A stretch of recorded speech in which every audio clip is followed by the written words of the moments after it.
अच्युतगोल मराठी चॅनलमध्ये तुमचं सर्वांचं स्वागत आहे। आजपासून आपण करंट अफेअरला सुरुवात करत आहोत। त्यामध्ये आपण आज काय बघणार आहोत? आंतरराष्ट्रीय पुरस्कार, महत्त्वाचे पुरस्कार बघणार आहोत। तुम्ही बघितलं असेल कोणतीही एक्झाम असो, एमपीएससीची एक्झाम असो किंवा तलाठी भरती असो, पोलीस भरती असो, आरोग्य भरती असो, शिक्षक भरती असो, सर्व एक्झाम मध्ये तुम्हाला महत्त्वाचे पुरस्कार म्हणजेच पुरस्कारावर क्वेश्चन विचारले जातात। त्यामधला आजचा आपला टॉपिक आहे नोबेल पुरस्कार।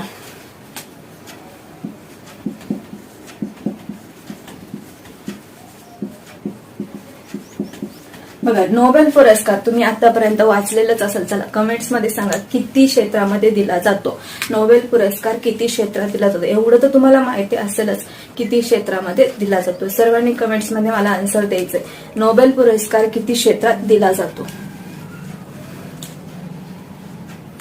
चला आतापर्यंत तुमचं आन्सर आलं पाहिजे। कोणत्या क्षेत्रात दिला जातो हे मी तुम्हाला विचारलं नाही, फक्त किती क्षेत्रात दिला जातो हे तुम्हाला माहिती असणं खूप गरजेचं आहे। तर नोबेल पुरस्कार 6 क्षेत्रांमध्ये दिला जातो। आता तुम्हाला माहिती असो किंवा माहिती नसेल तर तुम्ही लक्षात ठेवायचे, नोबेल पुरस्कार हा 6 क्षेत्रांमध्ये दिला जातो। यातील आपल्याला महत्त्वाचे कोणते हे सुद्धा माहिती असणं गरजेचं आहे। आपण काय करतो, करंट अफेअर वाचत चालतो पण आपल्याला ते समजत नाही की कोणत्या टॉपिकला किती टाइम द्यायचा आहे। आता 6 नोबेल पुरस्कार, यातून कोणत्या टॉपिकवर तुम्हाला क्वेश्चन विचारले जातात?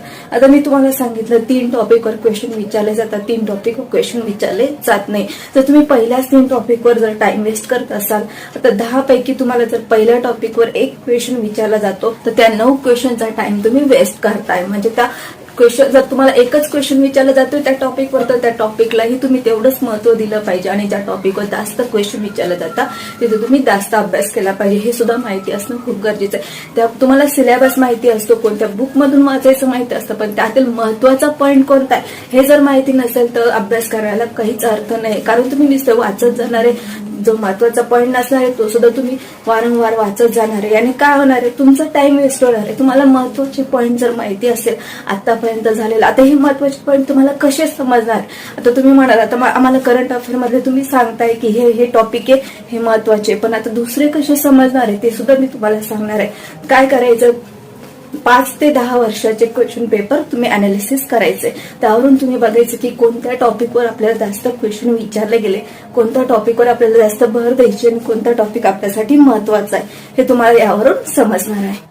अभ्यास करण्याची सुद्धा तुमची एक स्ट्रॅटेजी पाहिजे। त्यावर तुम्हाला समजलं पाहिजे की कोणत्या टॉपिकवर आपल्याला जास्त लक्ष द्यायचे, कोणत्या टॉपिकवर क्वेश्चन येणार आहे आपल्याला, यावर आपल्याला क्वेश्चन विचारला जाऊ शकतो। प्रिव्हियस इयरचे क्वेश्चन पेपर सर्वांनी सॉल्व्ह करायचे, जास्तीत जास्त प्रॅक्टिस करायची। सीसॅटचा हा सब्जेक्ट असा आहे की तो वारंवार प्रॅक्टिस करत चालायचा, सुरुवातीपासून शेवटपर्यंत। काही काय करता, आधी करंट अफेअरचा नंतर वाचू एक्झाम आल्यावर, तसं करायचं नाही। सर्व टॉपिक हे पहिल्यापासूनच वाचायचे। फक्त तुम्ही काय करायचे, पॉईंट छोटे करत जायचे। आता एवढं बुक आहे, आपण छोटे छोटे करून त्याच्या नोट्स करायचे, आणि जेव्हा एक्झामचे 8 दिवस राहताना तेव्हा फक्त आणि फक्त 10-12 पेजवर तुमचे शॉर्ट नोट्स आल्या पाहिजे। या प्रकारे तुम्ही अभ्यास करायचा। चला आजचा आपला टॉपिक आहे नोबेल पुरस्कार। तर नोबेल पुरस्कार किती क्षेत्रात दिला जातो? तर 6 क्षेत्रात दिला जातो। आता यामध्ये बघा, तुम्हाला मी 3 पार्ट मध्ये डिवाइड करणार आहे। 3 पार्ट मध्ये आपण का डिवाइड करतोय हे सुद्धा तुम्हाला माहिती पाहिजे। तर पहिला जो पॉइंट आहे त्यामध्ये तुम्हाला जास्त लक्ष द्यायचंय, दुसरा पॉइंट थोडं कमी लक्ष द्यायचं, आणि तिसरा पॉइंट फक्त आणि फक्त वरवर तुम्ही वाचत चालायचं। म्हणजे त्यातील महत्त्वाचे पॉइंट फक्त लक्षात ठेवायचे, जास्त अभ्यास करायची गरज नाही। बघा, पहिल्या याच्यात तुम्हाला काय करायचंय, लक्षात ठेवायचे की कोणते 2 पुरस्कार आहे की त्यावर आपल्याला जास्त भर द्यायचे। आतापर्यंत त्यावरच जास्त क्वेश्चन विचारले गेले आणि आताही आपल्याला त्यावरच विचारले जाणार आहे। असं नाही की 100 पैकी 99% तुम्हाला त्यावर क्वेश्चन विचारले जाणार, दुसरेही विचारले जातील, पण ते खूप महत्त्वाचे पॉइंट आहे। बघा, कोणते? साहित्य, आणि दुसरं आहे शांतता। यावर तुम्हाला नेहमी क्वेश्चन विचारला जातो। हे खूप यावर आपल्याला पूर्ण डिटेल मध्ये डीप स्टडी करायचा आणि जास्त अभ्यास करायचा आहे। त्यानंतर पहिला आहे, दुसऱ्या पॉइंट मध्ये येणारे अर्थशास्त्र। बघा, सर्वात महत्वाचा पॉइंट काय आपला, साहित्य आणि शांतता। त्यानंतर काय येतं, अर्थशास्त्र, आणि तिसऱ्या याच्यात आपण घेणार आहोत वैद्यशास्त्र, भौतिकशास्त्र,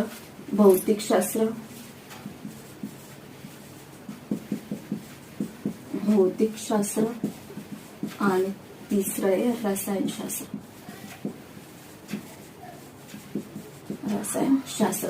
आता असं नाही का हे करायचंच नाही असं पण नाही, यावर आपल्याला फक्त आणि फक्त महत्वाचे पॉइंट आपण हे लक्षात ठेवणार आहे, पण यांचं पूर्ण डिटेलमध्ये डीपली स्टडी करणार आहोत, हे पण आपण डीपली बघणार आहोत. अर्थशास्त्र. तर अर्थशास्त्र तुम्हाला माहिती आहे का, पहिले किती हे 5च पुरस्कार दिले जायचे. अर्थशास्त्राची सुरुवात केव्हापासून झाली हे सुद्धा खूप महत्वाचं, हे आपण हिस्ट्रीमध्ये बघणार आहोत. काय करणार आहोत आपण, नोबेल पुरस्काराची सर्वात पहिले हिस्ट्री बघणार आहोत, त्यानंतर आपण पूर्ण एक एक पुरस्कार डीपली स्टडी करणार आहोत. तर आता आपण काय बघणार आहोत, हिस्ट्री म्हणजे इतिहास बघणार आहोत नोबेल पुरस्काराचा. आपल्याला माहिती असलेलं खूप गरजेचं आहे. आपल्याला कधी कधी यावरही क्वेश्चन विचारला जातो, कारण हा काय हिस्ट्री आणि हिस्ट्रीवर नेहमी क्वेश्चन विचारला जातो. 1 किंवा 2 क्वेश्चन तुम्हाला विचारले जातात, नेहमीच विचारलं जातं असं नाही, पण आपल्याला माहिती असणं खूप गरजेचं आहे. आता आपण तो नोबेल पुरस्कार वाचतोय, तो का वाचतोय आपण, ते कोणाला दिला जातो, केव्हा दिला जातो, कुठे दिला जातो, हे सर्व आपल्याला माहिती असणं खूप गरजेचं आहे. तर बघा, स्थापना केव्हा झाली, नोबेल पुरस्काराची स्थापना केव्हा झाली, तर नोबेल पुरस्काराची स्थापना झाली 1901 मध्ये अल्फ्रेड नोबेल यांच्या स्मरणार्थ. अल्फ्रेड नोबेल यांच्या काय स्मरणार्थ. बघा इथे तुम्हाला एक पॉइंट लक्षात ठेवायचा, अल्फ्रेड नोबेल यांनी डायनामाइटचा शोध लावला. तर आता बघा इथे तुम्हाला लक्षात ठेवायचं 10 डिसेंबर रोजी का दिला जातो, तर बघा अल्फ्रेड नोबेल यांचा मृत्यू केव्हा झाला, 10 डिसेंबर रोजी. तर 10 डिसेंबर रोजी त्यांचा मृत्यू झाला. त्यांच्या पुण्यतिथीला त्यांच्या स्मरणार्थ काय, अल्फ्रेड नोबेल यांच्या स्मरणार्थ नोबेल पुरस्कार दिला जातो. त्या लक्षात ठेवायचं तुम्हाला 10 डिसेंबर आणि कोणाच्या स्मरणार्थ, अल्फ्रेड नोबेल यांच्या स्मरणार्थ, एवढं लक्षात ठेवायचंय. त्यानंतर कुठे दिला जातो हेही लक्षात ठेवायचे, स्टॉकहोम स्वीडनची राजधानी. किती क्षेत्रात दिला जातो, 6 क्षेत्रात दिला जातो. मग स्थापनेपासून किती 5 क्षेत्रात दिला जायचा हा पुरस्कार. स्थापनेपासून किती 5 क्षेत्रात दिला जायचा. तर तुम्हाला वाटत असेल की 5 क्षेत्रात दिला जातो, आता आपण बघितले की 6 क्षेत्रांमध्ये दिला जातो. तर 1969 पासून अर्थशास्त्रामध्ये हा पुरस्कार दिला जातो.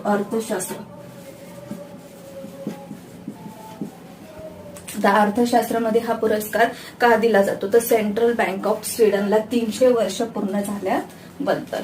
किती 300 वर्ष केव्हा झाले ते पूर्ण, 1968 ला 300 वर्ष पूर्ण झाले, म्हणून 1969 पासून अर्थशास्त्र या क्षेत्रामध्ये हा पुरस्कार दिला जातो. म्हणजे 300 वर्ष पूर्ण झाल्यामुळे त्याच्या पार्श्वभूमीवर हा पुरस्कार दिला जातो. अर्थशास्त्र हे लक्षात ठेवायचं, हा महत्वाचा पॉइंट आहे.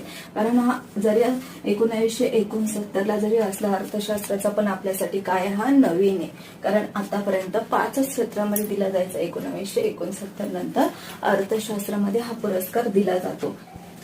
बघा इथे एक महत्वाचा पॉइंट लक्षात ठेवायचा, आपल्यासाठी हे नवीन आहे, कारण हा हिस्ट्री जरी असली तरी हे नवीन आहे, कारण याआधी आपल्याला 5 क्षेत्रांमध्ये दिला जायचा. 1969 मध्ये अर्थशास्त्रामध्ये हा पुरस्कार सुरू करण्यात आलाय. तर का करण्यात आला हे लक्षात ठेवायचंय की सेंट्रल बँक ऑफ स्वीडनला 300 वर्ष पूर्ण झाल्याबद्दल अर्थशास्त्रामध्ये हा पुरस्कार दिला जातो. ते असं विचारलं गेले की हा पुरस्कार केव्हा देण्यात आला नाही, तर केव्हा देण्यात आला नाही, 1940 ते 1942 मध्ये.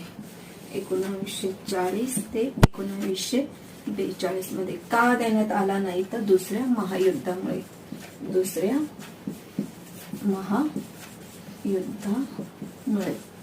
हाही पॉइंट खूप महत्वाचा आहे, लक्षात ठेवायचे की हा पुरस्कार केव्हा देण्यात आला नाही, तर 1940 ते 1942 मध्ये. हिस्ट्रीमध्ये तुम्ही वाचलेलंच असेल दुसऱ्या महायुद्धाबद्दल, तर एवढंच लक्षात ठेवायचे की दुसऱ्या महायुद्धामध्ये आपला नोबेल पुरस्कार देण्यात आलेला नाहीये. 1940 ते 1942. त्यानंतर बघा, एकापेक्षा जास्त वेळा नोबेल जिंकणारे व्यक्ती.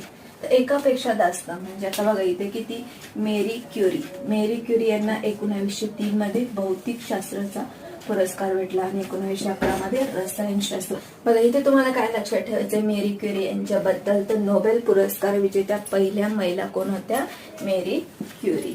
मेरी क्युरी हे लक्षात ठेवायचं आपल्याला. पहिले कोण यावर नेहमी क्वेश्चन विचारला जातो. तर पहिले महिला नोबेल पुरस्कार विजेती कोण आहे? Marie Curie. तर मेरी क्युरी अशा ह्या एकमेव व्यक्ती आहे की त्यांना 2 क्षेत्रामध्ये पुरस्कार भेटलाय. महिलांमध्ये 2 क्षेत्रामध्ये पुरस्कार भेटलाय, 1903 मध्ये आणि 1911 मध्ये. ही लक्षात ठेवायचंय, क्षेत्रही लक्षात ठेवायचे तुम्हाला. भौतिकशास्त्र आणि रसायनशास्त्र या क्षेत्रामध्ये भेटलाय. त्यानंतर सेकंड आहे लिनस पॉलिंग. त्यांना कोणत्या? रसायनशास्त्रामध्ये 1954 मध्ये भेटला आणि शांततामध्ये 1962 मध्ये भेटला. त्यानंतर जॉन बार्डिन यांना बघा भौतिकशास्त्रामध्ये एकाच क्षेत्रामध्ये 2 टाइम त्यांना पुरस्कार भेटलाय. हेही लक्षात ठेवायचं, हाही महत्वाचा पॉइंट आहे. असे कोणते व्यक्ती की त्यांना एकाच क्षेत्रामध्ये 2 वर्षे पुरस्कार भेटलाय, किंवा तुम्हाला सालही दिले जाऊ शकते की 1956 आणि 1972 मध्ये कोणाला कोणता नोबेल पुरस्कार दिला गेलाय किंवा कोणत्या व्यक्तीला दिला गेलाय, हे नाव सुद्धा लक्षात ठेवायचं. जॉन बार्डिन यांना भौतिकशास्त्रामध्ये 1956 1972. त्यानंतर फ्रेडरिक संगेर यांना रसायनशास्त्र, यांना सुद्धा एका क्षेत्रामध्ये 2 टाइम हा पुरस्कार देण्यात आलाय, 1958 आणि 1980 मध्ये.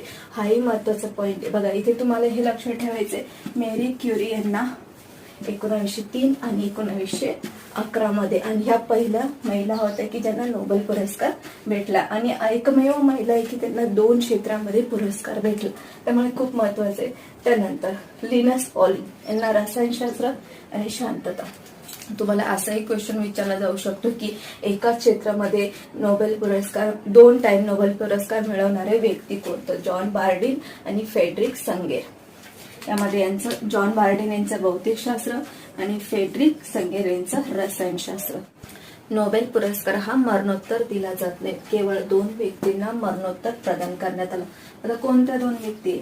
एरिक एक्सेल कार्ल फेल्ड, स्वीडनचे काय ते कवी. 1931 मध्ये त्यांना साहित्यासाठी हा नोबेल पुरस्कार देण्यात आलाय. हा खूप महत्वाचा पॉइंट आहे, कारण 2च व्यक्तीला देण्यात आलाय, मरणोत्तर दिला जात नाही. या 2 व्यक्तींना मरणोत्तर प्रदान करण्यात आलेला आहे. स्वीडनची कवी 1931 साहित्य या क्षेत्रात. त्यानंतर डॅग हॅमरशोल्ड, युनोचे माजी सरचिटणीस. युनोचे माजी सरचिटणीस 1961 शांतता या क्षेत्रामध्ये त्यांना हा पुरस्कार देण्यात आलेला आहे. केव्हा? 1961. हे लक्षात ठेवायचंय, कारण या 2च व्यक्तींना देण्यात आलेला आहे मरणोत्तर दिला जात नाही. त्यामुळे काय? एरिक एक्सेल कार्ल फेल्ड स्वीडनचे कवी होते, ते 1931 साहित्यासाठी, आणि त्यानंतर डॅग हॅमर शोल्ड युनोचे माजी सरचिटणीस 1961 शांतता. नोबेल विजेते भारतीय म्हणजेच भारतीय वंशाचे व्यक्ती. आता हे खूप महत्वाचा पॉइंट आहे की कोणत्या भारतीयांना नोबेल पुरस्कार भेटलाय, कोणत्या क्षेत्रात भेटलाय हे पण महत्वाचं आहे, आणि कोणत्या साली भेटलाय. तर बघा सर्वात पहिले आपण बघूया रवींद्रनाथ टागोर 1913 साहित्य या क्षेत्रासाठी भेटला. बघा पहिले भारतीय नोबेल पुरस्कार विजेते कोण हे तुम्हाला विचारलं, कोणते? 1913 साली रवींद्रनाथ टागोर यांना साहित्य या क्षेत्रासाठी भेटला. हा पॉइंट खूप महत्वाचा लक्षात ठेवायचा. पहिले नेहमी विचारलं जातं, साल विचारलं जाऊ शकतं किंवा क्षेत्र विचारलं जाऊ शकतं, किंवा साल आणि क्षेत्र दिलेलं असेल तुम्हाला त्यांचं नावही विचारलं जाऊ शकतं. त्यानंतर 1930 मध्ये चंद्रशेखर वेंकट रामन भौतिकशास्त्र. तर भौतिकशास्त्र या क्षेत्रामध्ये त्यांना भेटलंय 1930 मध्ये. कोणाला? चंद्रशेखर वेंकट रामन. त्यानंतर डॉक्टर हरगोविंद खुराना 1968 मध्ये वैद्यक शास्त्रामध्ये त्यांना भेटलंय. डॉक्टर हरगोविंद खुराना 1968 वैद्यक शास्त्र. त्यानंतर मदर तेरेसा. बघा महिला विचारला तर तुम्हाला काय? पहिली महिला विजेती कोण आहे? भारतीय पहिली महिला विजेती कोण आहे? त्यांना नोबेल पुरस्कार भेटला. तर मदर तेरेसा 1979 शांतता या क्षेत्रात. पहिली महिला पहिले पुरुष हे लक्षात ठेवायचंय. पहिले पुरुष कोण आहे? रवींद्रनाथ टागोर, आणि पहिली महिला मदर तेरेसा 1979 शांतता या क्षेत्रामध्ये. त्यानंतर डॉक्टर सुब्रमण्यम चंद्रशेखर 1983 मध्ये 1983 मध्ये त्यांना भौतिकशास्त्र या क्षेत्रात भेटलाय. कोणाला? डॉक्टर सुब्रमण्यम चंद्रशेखर. त्यानंतर डॉक्टर अमर्त्य सेन.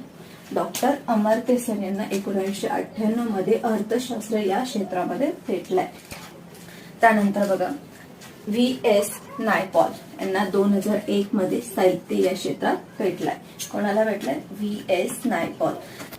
त्यानंतर बघा व्यंकटरामन रामकृष्ण 2009 रसायनशास्त्र. त्यांना रसायनशास्त्रामध्ये भेटला 2009 मध्ये. कोणाला? व्यंकटरामन रामकृष्ण. त्यानंतर कैलास सत्यार्थी 2014 मध्ये शांतता या क्षेत्रात भेटलाय. 2014. त्यानंतर 2019 मध्ये कोणाला भेटला हे तुम्हाला विचारलं. कोणत्या क्षेत्रात? अर्थशास्त्रामध्ये. अभिजित बॅनर्जी. हे खूप महत्वाचा पॉइंट आहे. पहिले आणि आता 2019 मधले अभिजित बॅनर्जी अर्थशास्त्र या क्षेत्रामध्ये भेटला 2019 मध्ये. आणि पहिली महिला कोण आहे? Mother Teresa. तर याच प्रकारे आजचा आपला पार्ट 1 कम्प्लीट झालाय. 2 पार्ट मध्ये आपण डिवाइड केलंय नोबेल पुरस्कार. त्यामध्ये आपण पार्ट 1 आपला कम्प्लीट झालेला आहे. पार्ट 2 मध्ये आपण काय देणार आहे? जे 6 नोबेल पुरस्कार आहेत त्याचे डिटेलमध्ये स्टडी करणार आहोत. जर तुम्ही अजूनही चॅनलला नवीन असेल तर चॅनलला सबस्क्राईब करा, लाईक करा आणि जास्तीत जास्त शेअर करा. थँक्यू.